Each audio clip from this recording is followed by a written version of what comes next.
Should the New York Knicks go out and trade for Ja Morant? I'm laughing when I say it because it's an absolute joke. Draymond Green thinks that the Knicks should go and make a move for Ja Morant. We'll talk about that at the front end of today's show, and then we'll close today's show with 4 trade targets I think the New York Knicks could be interested in as the trade deadline is less than a month away. Charania reporting a couple of days ago, for the first time, the Memphis Grizzlies are entertaining offers to potentially move 2-time All-Star Ja Morant ahead of the February 5th NBA trade deadline. Multiple teams are pursuing Morant in trade talks, and rival executives believe the Grizzlies would prioritize a deal with draft picks and young players in return. Morant, 26, is under contract with the Grizzlies through the 2027 and 2028 season. This is what Draymond Green said when he tried to paint a picture that suggests the Knicks would be a good spot for Mr. Ja Morant. A dark horse I'd throw out is the New York Knicks. I haven't seen any reports linking them, but imagine Ja Morant at Madison Square Garden. That's box office. Needless to say, if Ja Morant is traded, whatever team lands him instantly gets better. Make no mistake, when you have that level of talent, your team improves overnight. LOL. Like, I'm sorry, when you have to say make a trade because it's box office, you have nothing to stand on. You sound like Stephen A. Smith. And it is actually shocking to me that a multi-time NBA champion like Draymond Green should think the New York Knicks should make a trade for Ja. It makes no sense on any level. He doesn't fit the roster well. The money in a trade would make it almost impossible. And 3, Ja Morant isn't even that good of a basketball player anymore. He's having his worst season in the NBA by far. Shooting less than 41% from the field. Shooting less than 21% from 3. Averaging 19 points per game. And once again, Ja Morant is hurt. So the player is unreliable when it comes to his injury history. And he's unreliable because of the things that he does off the court. And on Instagram Live. Like, his decline in production, you can't look past that. He's injury prone. He's a pain in the butt off the court. And he's expensive. Like, $39.4 million expensive this year. 42 the next year. Almost 45 the next year. And then he would be a free agent in 2028. You owe the guy more than $110 million if you make a trade for him over the next 3 years. Making $39.4 million. How are you going to trade for him?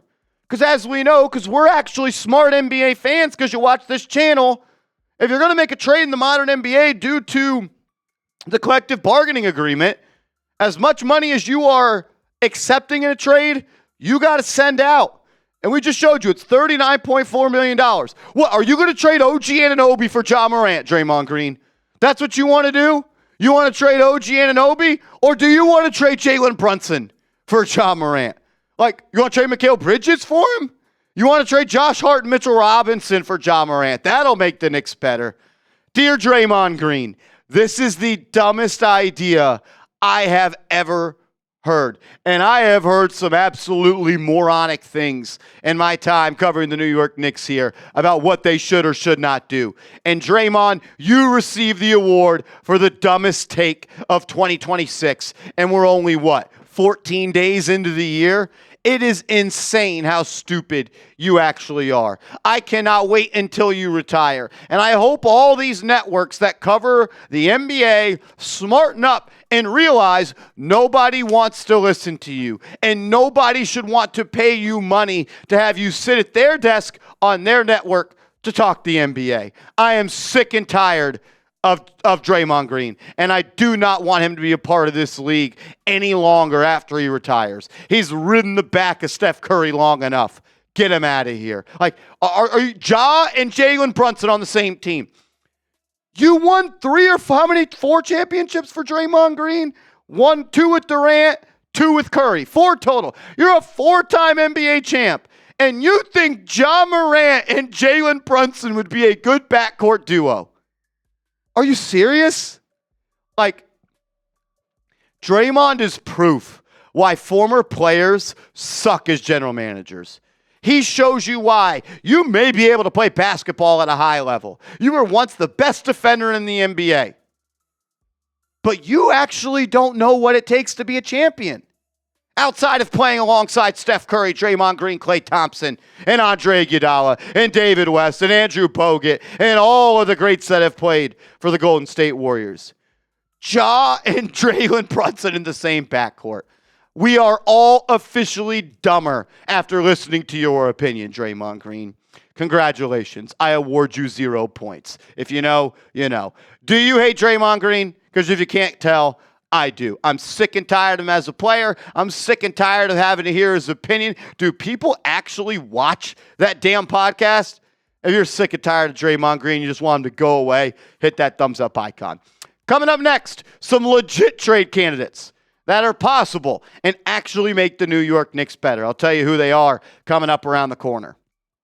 I want to give a huge shout out to today's sponsor, and that is Rocket Money. If you're looking to optimize your finances in 2026, this is the best app to help you do so. I have a couple of vacations planned this summer, and I need to start saving money right now. Thank goodness I found Rocket Money. Rocket Money is a personal finance app that helps find and cancel your unwanted subscriptions, monitors your spending, and helps lower your bills so you can grow your savings. Rocket Money has tracked my subscriptions and found I was actually paying double for a streaming service. Rocket Money helped me cancel those extra subscriptions and save some cash. Rocket Money is also helping me budget for my vacations this summer by helping me set some spending goals each month. Now I can save a little extra money on the side each month in preparation for those trips. Thank you, Rocket Money.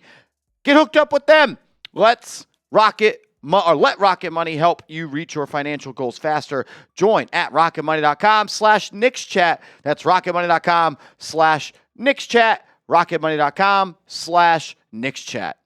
Shout out to Rocket Money. Support the show. Support the sponsor. Alrighty, some legit trade candidates that I've been working on, reaching out and hearing around the NBA and see what's going on.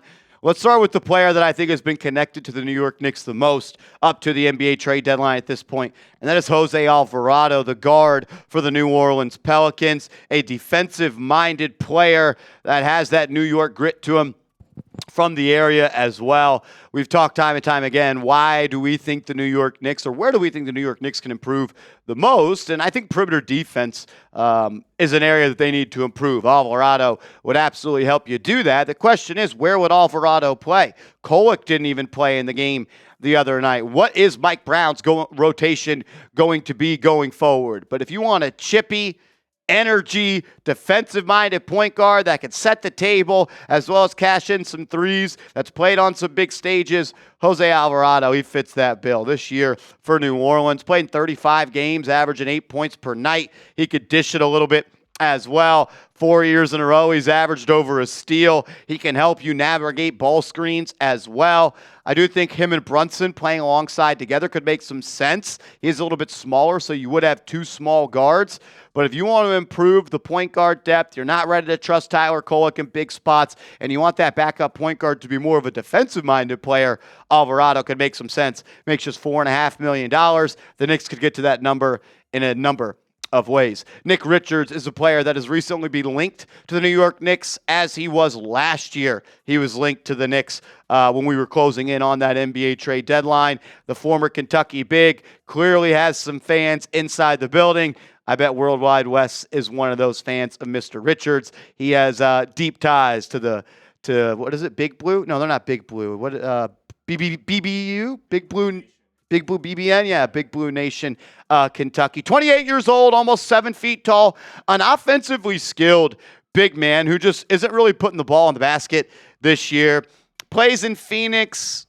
His role is weird at the moment. If the Knicks want to improve when it comes to their big man depth, maybe they're worried about the long-term health of Mitchell Robinson, and they want to add a little bit more skill in the pick-and-roll game. Richards can score from the foul line down. Averaged 9 points, 8 rebounds in the 2 years prior to this year. Efficient player, 28 years old, makes $5 million. The Knicks can get to $5 million in a couple of different ways. Maybe it's a Gershon Yabusele for Nick Richards trade straight up. You could look to make that happen as well.